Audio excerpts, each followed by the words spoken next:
Hello, everyone, and welcome to another wonderful day of chemistry. So today we're going to continue our conversation on colligative properties by looking at osmotic pressure. So like a lot of the other colligative properties, osmotic pressure is entirely based on the idea that as I add more solute to a solution, I'm going to make that solvent way more happier.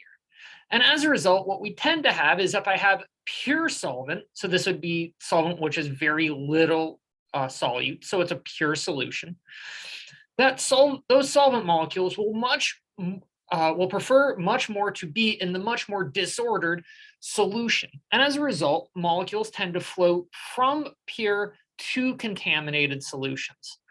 And you can really test this property by linking up a system of, say, pure water to, say, salt water, and you put a semi-permeable membrane in the middle. So this is simply a membrane that lets the solvent molecules flow back and forth in between the container while blocking any solute molecules. And this may seem fancy, but there's plenty of materials that let this work. Heck, you can do this with a pantyhose. It lets water through, but won't let things like salt or sugar through. And what we tend to find is there's a natural tendency for the pure solvent to flow from the solvent to flow from the pure solvent into the contaminated solution until the two concentrations are equal, because again, this would be the point at which the Gibbs free energy change would be zero, because it's just as likely to be on one side as the other.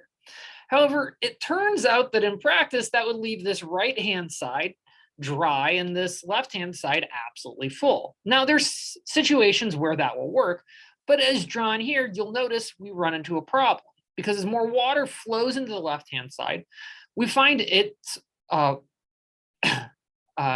height of the water column goes up, which means there's additional pressure resisting the flow of solvent. So sometimes it's as simple as having this increased height, wanting to push the water all the way back. Sometimes it's simply, if you have water flowing into a nylon sock, there's only so much volume for it to flow into. So as a result, there's almost some sort of pressure or force resisting an infinite number of waters flowing from the outside into this contaminated solution. And what we're really interested with is how much pressure does it take to resist this flow of water? And this is referred to as osmotic pressure, because again, you can measure it as a force or pressure being applied to the solution side. And it turns out you can relate the concentration of the solute in this solution to the pressure that needs to be applied. And it's related as the osmotic pressure equals the molarity times the ideal gas constant times the temperature. And you'll note that this will look rather like the ideal gas law: pressure, volume, moles, RT. And it turns out that one of the reasons it is called osmotic pressure is because it can possess any units of pressure and can be measured as such.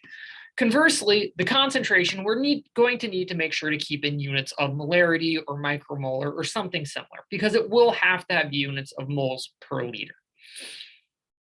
Now, one of the cool things that ends up happening is if we look at what happens as I increase or decrease the amount of pressure being applied to my solution.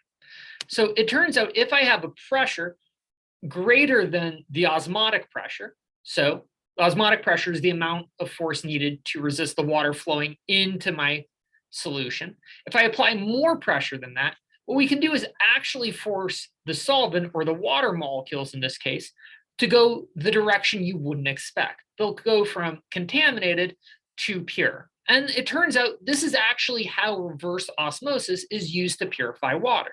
The natural tendency of the world is to go towards entropy, to go towards contaminant, disorder. However, by putting in extra energy, you can actually get pure water out of the contaminated system. However, it is worth noting in practice, this does tend to end up clogging the membrane, and you have to apply energy, which is one of the reasons why you can't just use reverse osmosis to turn ocean water into pure drinking water. There's a lot of technical limitations. However, besides things like water purification, it turns out osmotic pressure is really important in biology. So in order for a cell to maintain stability, you need to make sure the osmotic pressure is actually maintained, because most biological tissues are going to be full of all sorts of solutes, proteins, salts, sugars, RNA, DNA, all sorts of things. And it turns out we can actually compare the osmotic pressure inside a cell, usually to the osmotic pressure of blood, which is going to be a fluid flowing around most cells. And it turns out that most biological tissue needs to have an osmotic pressure similar to blood, which also has the same osmotic pressure as a 0.16 molar solution of sodium chloride. If a cell possesses a significantly higher or lower osmotic pressure, it can either end up having all the water flowing out or getting so much water coming in that it blows up. So these have their own special terms, which chemistry tends to use as well. So let's say a cell has an osmotic pressure less than blood. So this means that it is very poor in electrolytes, in sugars, in salts, at which point it's said to be hypertonic. And so what you're going to have happen is the water is going to want to flow out into the blood cell where there's more salt present. And this actually can cause a lot of cell death. On the other side, and then in the middle, we have if the osmotic pressure inside the cell is the same as the osmotic pressure in the blood, it's said to be isotonic. And at this point, water is going to flow in and out of the cell evenly, and it will maintain a nice structure. On the opposite side, we have if a cell has a greater osmotic pressure than its surroundings. So imagine you start drinking a whole lot of water. Let's say you go on a water cleanse. What you've essentially done is reduce the amount of electrolytes, salts, and other things in your blood. At which point, all of the water is going to want to flow out of your blood because it's no longer a cool place to be and into your cells because there's way more happening in there. At this point, the cells go hypotonic and they can start rupturing as the osmotic pressure becomes greater than the cells can withstand. And at which point you have cell death. And this is one of the many reasons why it is said to be very bad to do things like gallon challenges or water cleanses, as they can really mess with your body's osmotic pressure balance. Too high, too much salt, and you can have cell death. Too low, and you can also have cell death, which is one of the reasons why sports scientists love saying it's all about balancing electrolytes.